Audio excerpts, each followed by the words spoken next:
What's up, everybody? Welcome to Off the Rails, a recovery podcast dedicated to ending the stigma of addiction through open discussion on all things recovery related. My name is Mark, and with me always are Dave and Jared. And today we have a very special guest all the way from just outside of Boston. We have Megan. Megan, welcome to the podcast. Thank you, guys. Thank you so much for having me. Okay, Megan, so what we normally do, we will get people to kind of take us through their life story and kind of talk to us about active addiction, and then kind of talk to us about their time in recovery and what they're doing that works for them. And, we hope to make a difference for people that are currently struggling and people that are also in recovery. So with that being said, tell us a bit about yourself. All right. It's funny, every time I share my story, new things pop into my head, and I remember things. But yeah, so my name's Megan. I'm a single mom of two boys. I'm 38 years old. I live in Boston, Massachusetts. I'm a healthcare worker. I work in a really busy level 1 trauma hospital here in Boston.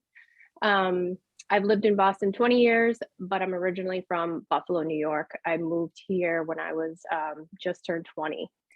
And how I kind of got to Boston was I had kind of gotten into gambling a little bit. So that's when my addiction sort of started, I guess you could say.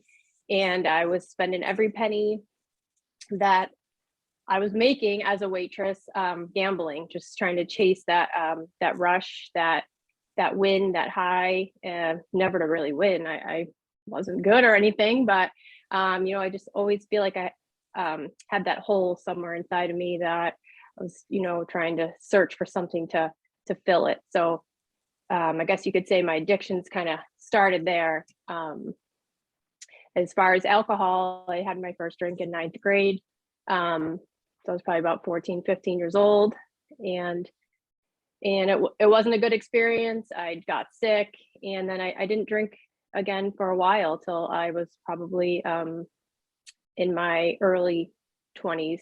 I drank a little bit, but I didn't really ramp up. So I was bartending here in Boston, and that was the thing to do after the shift, was to have drinks. And I would drink and put myself in really dangerous situations with drinking, and I was never a good drinker. I literally just can't remember any times where I could just have a few and be normal, I guess you could say. So yeah, in my early 20s, it wasn't every day though. I wasn't drinking, and I could go days without even thinking about it. I guess that's where things ended up escalating. I was able to go days and not drink, and it wasn't a big deal. It was more like a weekend warrior type thing. You're drinking, you say what you weren't good. Was it just a lot of blackout? Were you black out pretty much every time? Just sloppy or both? Yeah, definitely blackout. I would go out by myself. Like, looking back now, I'm like, and I would have drinks and then drive somewhere else, go to like another bar. There's one that was like open later, and I would go by myself and just like meet up with random people there and go to house parties, and definitely put myself in situations that weren't good, like sexual situations that I wouldn't normally have had put myself in so easily, I guess you could say. And that was the other part, was just still like searching for that hole, that I would just try to get it through relationships and men, and try to just whatever, like the people pleaser in me, like just what everybody else wanted, to make other people happy instead of myself.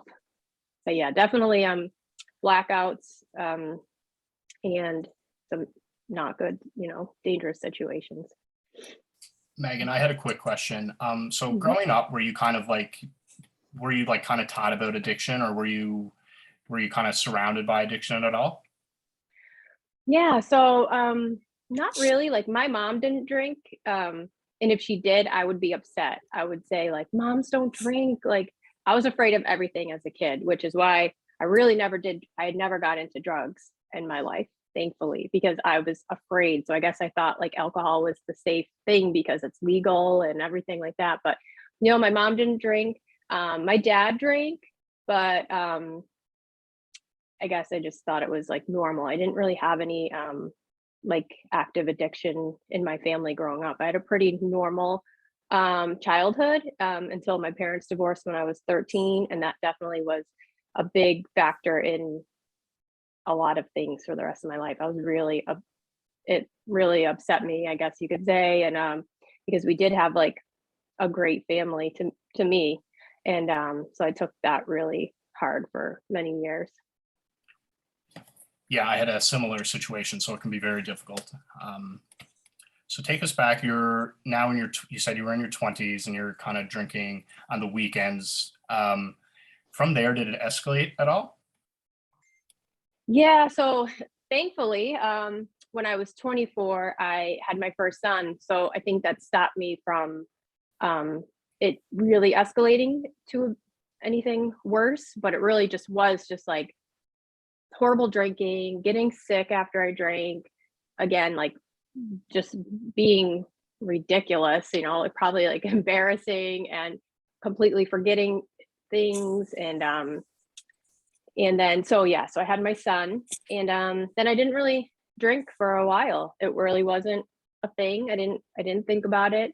And then he got a little bit older, and I started meeting some moms in the town, and I did feel isolated before that because I didn't really know people in the area.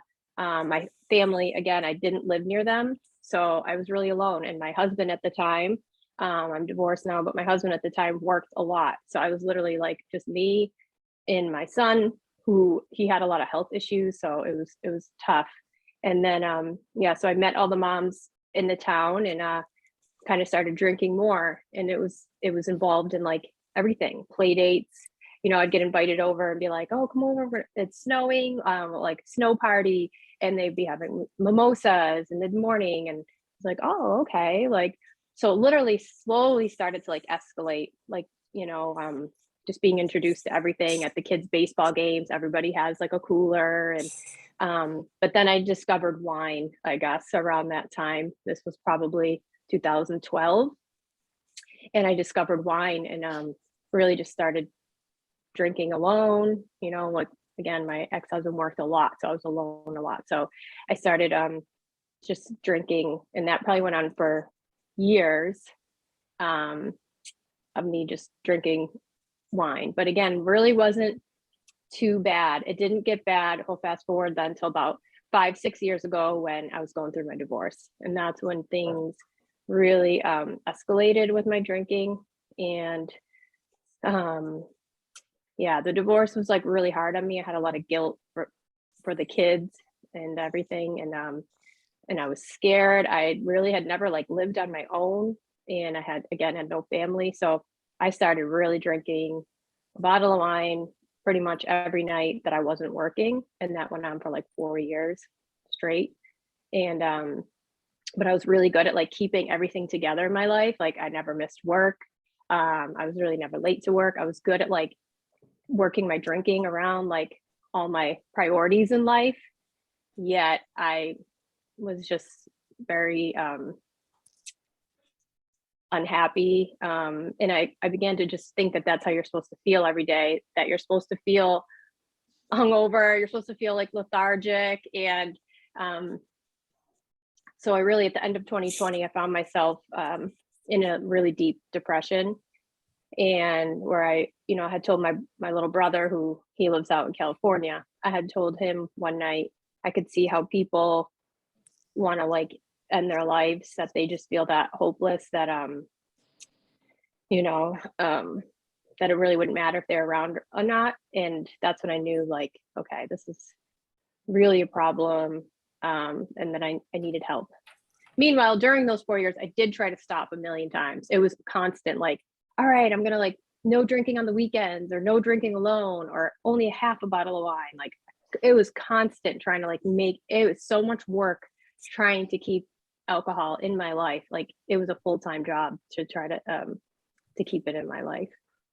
I've kind of had that same situation where you try to quit or try to slow down, but and then it's even more stressful because you can't actually stop. Well, I couldn't on my own, so it's Exactly. difficult. And then you beat yourself up over that. Like, what is wrong with me? Well, I can't even go 3 days. What the heck is like, Yeah. you know, and yeah, and I played that game for so long, and eventually you end up just hating yourself and really feeling very low of yourself. I have a question for you. It's kind of, it's a short question, but it's actually probably a hard one. What keeps you sober? Oh, a lot of things, but a big part is I don't ever want to go back to feeling like that. And it took me everything to like pull myself out of like the darkness, and I don't ever want to go back to that. And so that's a huge motivation to, you know, and obviously my kids, but at the end of the day, really it's about me, because I wasn't the best mom during that time, because I, you know, wasn't even happy with myself. So yeah, I guess that would be why. What steps did you take to start your recovery process? Yeah, so I kind of made up my own little thing, I guess. I used a lot of bits and pieces of all different things. You know, I had toyed with the idea for a long time, actually for years, through somebody, he's actually from Boston, who I'd met through Instagram, and he has like a food page, but he's like the soba chef. And he would always, I had mentioned him about my drinking and that I was concerned, and he had been in like AA for a long time, and he kept suggesting like, well, if you want to come with me, you know, like in it, not like in a forcing way, but very like just nice. And I didn't ever make it to a meeting, actually. So I had won long story short, I had won a scholarship to a sobriety course. There's a book called We Are the Luckiest, probably more geared towards women. So if you guys, I don't know if you've heard of it or not. And she's actually from the Boston area. And so I had read that book, and it really motivated me. And I had applied for a scholarship. She was running like a course. And one night, December 26th, I drank a bottle of wine by myself. My kids were with their dad. And I woke up at 3 a.m. crying, mad at myself again. Like, what is wrong with me? Why do I keep doing this? And I checked my email to find a meeting time. I was going to go to a meeting. And in the emails, I found that I had won the scholarship, which was a $750 sobriety course. It's like, as a single mom, I didn't have that kind of money. So I started there. It was a 3-month course. We would meet several times a week, like on Zoom like this. And we would have homework, and and she just, I don't even know how many of us were in the class, maybe 50 or something. And that's just when I learned all about the whole world of the sober world. I didn't even know it existed. I never really considered quitting drinking forever. It was just like, I want to stop. I didn't really, I always thought about just learning how to like moderate. I never was like the thought to never drink again until I was introduced to to this lifestyle in that course. So I'd started there. Is that That's course? awesome. I'm guessing it's still available. Yeah, she runs Online it story? every year. I think it was called like Sobriety in Color, and she's always like running new ones. And again, like after I was done with them, like I would have definitely paid if I had the money. It was worth it to me, because she just, I don't know, it was just amazing. It really was. And I learned more about myself. And I think that was the problem. Like, why was I drinking? Why was I totally self-medicating? And she helped me to like get to that point. And that was, I started that. So my sober date is December 26th, 2020. And that was the night I got the email from her. So I really, if I didn't read that book, she didn't write the book and share her story, I wouldn't be here today. And that's why I'm so big on sharing my story. And but I did do other things, I guess, after that, because I found when that ended after 3 months, I was like, now what? Now what do I do? Like, I hadn't started my Instagram page yet at this point, and I felt like I wanted to drink again, and that scared me because I didn't want to go back. So I had started on an antidepressant because I still was like totally depressed. Well, I was coming out of it, but and my doctor had mentioned about taking a medication that helps with cravings for alcohol, naltrexone. And I immediately said, no, like I'm not that person. I'm not that bad. You know, I was still in denial that I, you know, had a major issue and I would never be able to drink again. And so she said, look into it. So I researched it, and I was like, what do I have to lose? You know, I work in a hospital. I see women come through all the time needing liver transplants, having alcoholic hepatitis, alcoholic cirrhosis, everything. So taking a medication for a couple of months, really, if it saves me from never drinking again. So I took medication for probably about 3 to 4 months, actually.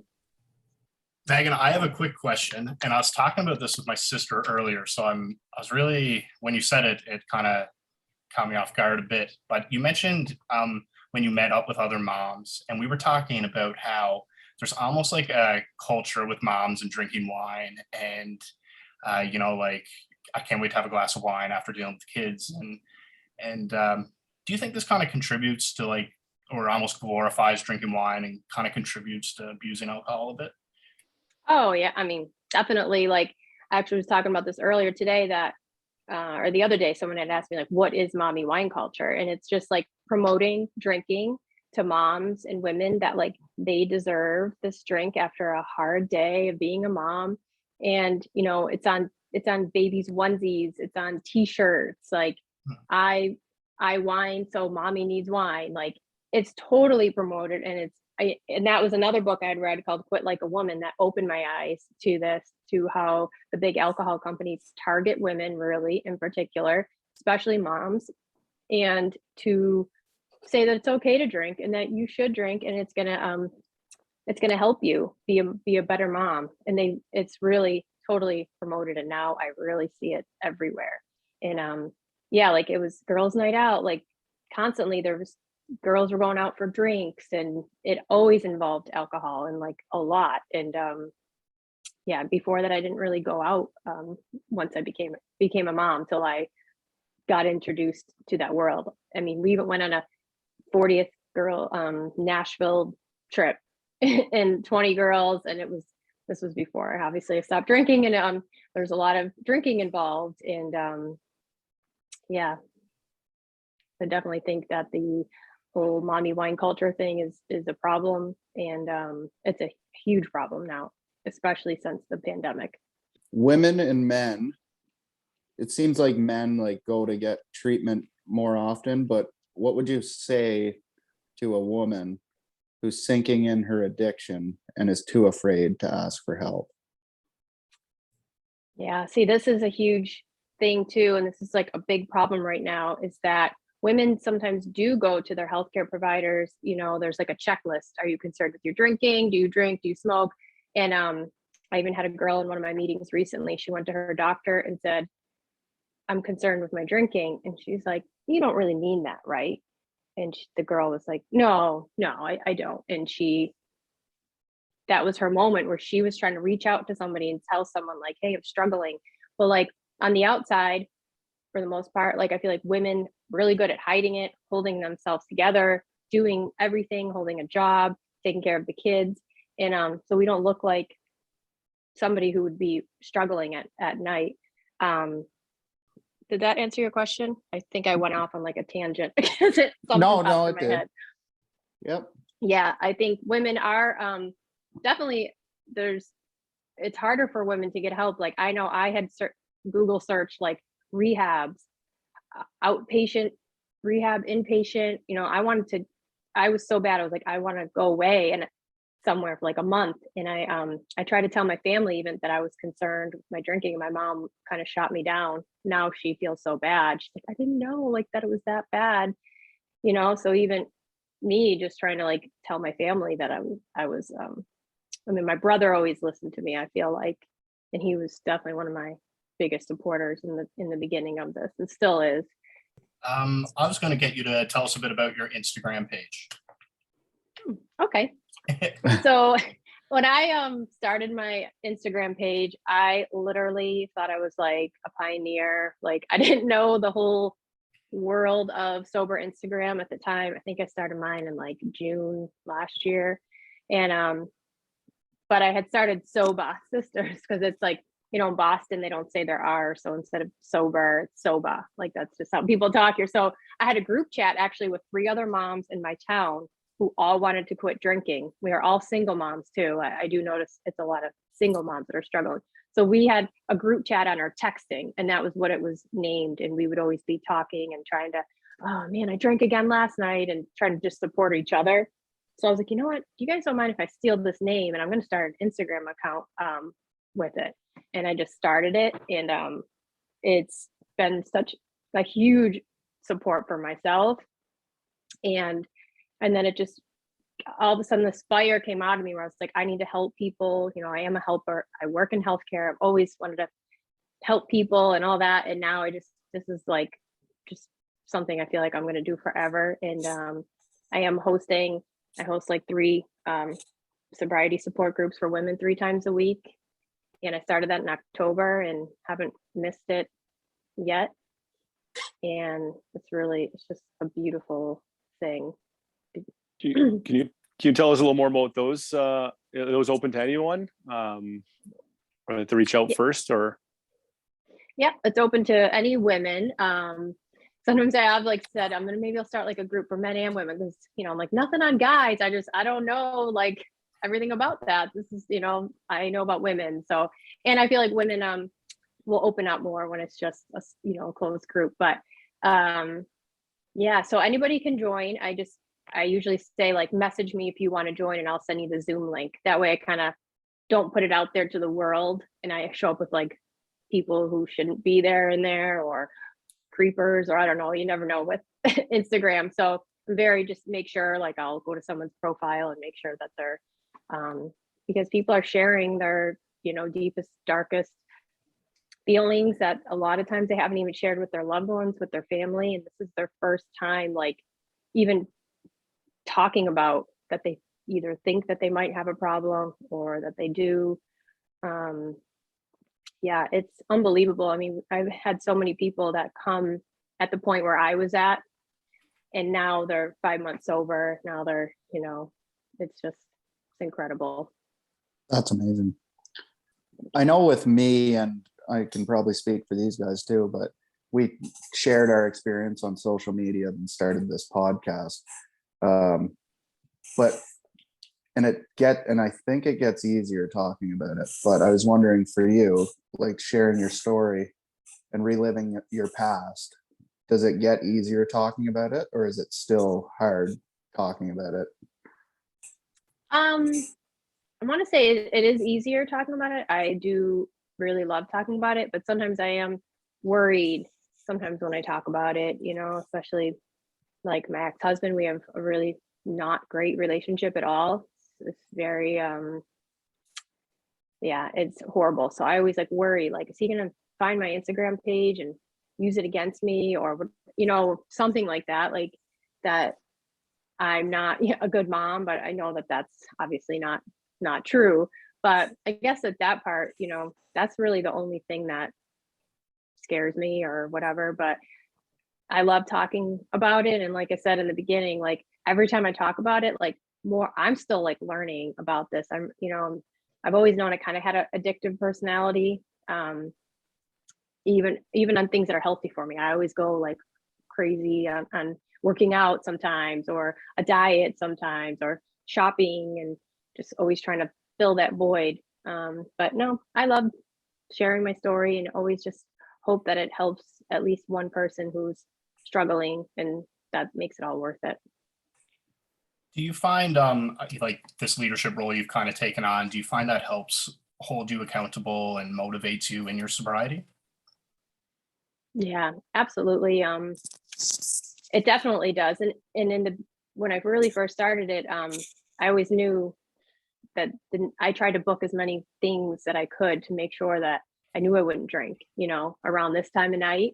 And yeah, it definitely, yeah, you got to practice what you preach. I can't be having these meetings and helping all these women and telling them to not drink, and all the horrible things, negative effects on it, and how it causes cancer and all that stuff, and then be drinking myself. So 100%, like I've actually been finding myself, I added more meetings to my groups And subconsciously, it probably was for myself, maybe in a way. So I've checked out your Instagram, and although it's females oriented, you say, I can relate to a ton of the posts, and I love a lot of it. And I've seen some motivational quotes on there. We're all big on those. Do you have a favorite you'd like to share with us? Yeah, I can think of? definitely, yeah, one of my favorite ones, I mean, I guess it's motivating, but a lot of people carry shame and guilt, and I know I did for a long time. So one of my favorites is, I am not my past, I'm a person of dignity and honor. And I learned that one when I took the sobriety course. It was the first mantra or whatever that we learned. And I couldn't even say it because I didn't think I was worthy of anything. And I thought my past was maybe, like ruined me. But so I like that one. I like that one as well. I do positive too. That's a good affirmation one. guy. Thank you. Yeah, I'm not kidding you. I literally could not say an affirmation. I would cry either, or I would just not be able to get the words out. I couldn't look at myself in the mirror. So when I took that course, I had all these different affirmations. Never question the decision. Love that one. That was on my mirror. I had all the post-its lined up on my mirror. Had them as like pop-ups that come in as reminders in my phone. Yeah, I mean, they definitely help. Yeah, that's very relatable. I struggle to like look in the mirror, but I think it's so important to remember that you need to be nice to yourself as well. Okay, one more question from me. You mentioned working out. Do you find exercising like an important tool in your recovery? Yeah, definitely. And even just simple walking. I walked so much this past summer, and anytime I was like having that 5 o'clock itch or anything, I just would put my sneakers on. I probably walked like 10 miles a day most days in the summertime. It just got me out. I'd put in a sober podcast like this, or I'd put in an Audible book, and I would just walk, and it just got a lot of that anxiety off of me. And yeah, I love working out. I just joined a new gym I'm super psyched about, and I didn't want to spend the money because it's kind of an expensive gym, but I was like, how much money I used to spend on wine? Like, at least this is something healthy. And yeah, so I love to be active, and that for sure helps. It helps with my depression too, because I still sometimes deal with that, especially in the winter here. And so I feel like exercising definitely, for sure helps with that, which then makes me not want to drink. If I'm not depressed, then I don't want to drink. I think sobriety is so cool, especially being like a recovering alcoholic, because everyone's story is all like the same kind of. It's the same but different, and it makes you feel pretty grateful to talk to people like yourself with a different story, but you have the same type of struggles, and I just appreciate you coming on to talk to us. So thank you. Yeah, of course. Yeah. Like it does. It makes you just feel like you're not alone and that there's nothing wrong with you. And I tell that to the ladies every week in the group. There's nothing wrong with you. It's totally normal that you want to soothe the pain inside of you with drinking. Like that's a normal human response. So there's definitely nothing wrong with any of us that we did that at one point in our life. And yeah, so yeah, it's awesome. Thank you so much, you guys, for having me on. Thank you for joining us. Okay, guys, thank you so much for listening. If you or someone you know wants to join us on our podcast, feel free to reach out to us on our social media or comment below. Thank you so much.